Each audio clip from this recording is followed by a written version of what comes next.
नमस्कार. माझ्या यूट्यूब चॅनलमध्ये आपल्या सर्वांचे मनपूर्वक स्वागत आहे. निवृत्त कर्मचाऱ्यांच्या बाबत महत्त्वपूर्ण जी-आर निर्गमित.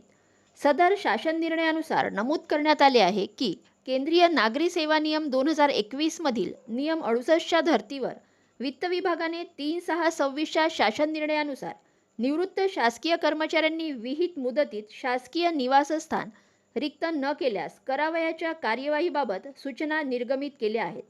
चला तर जाणून घेऊयात सविस्तर अपडेट. त्यापूर्वी चॅनलला पहिल्यांदा भेट देत असाल तर लाईक करायला विसरू नका, सबस्क्राईब करायला विसरू नका, नवीन अपडेटसाठी बेल आयकनला प्रेस करायला विसरू नका आणि माहिती आवडल्यास आपल्या सहकारी मित्रांना शेअर करायला देखील विसरू नका.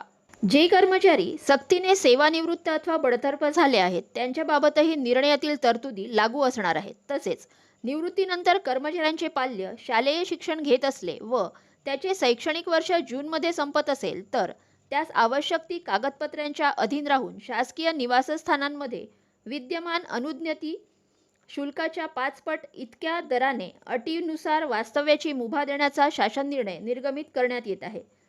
कर्मचारी माहे जानेवारी ते जून महिन्यात सेवानिवृत्त होत असेल तर त्यास त्या वर्षाच्या जून अखेरपर्यंत माहे शासकीय निवासस्थानात वास्तव्याची मुभा लागू असेल.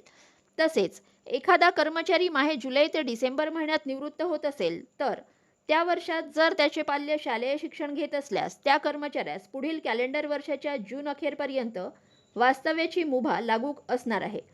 मात्र सदर कालावधी संपुष्टात आल्यावर शासकीय कर्मचाऱ्यांनी शासकीय निवासस्थान त्वरित रिक्त करणे आवश्यक राहील. अन्यथा 3/6/26च्या शासन निर्णयानुसार कारवाई करण्यात येईल असे नमूद करण्यात आले आहे.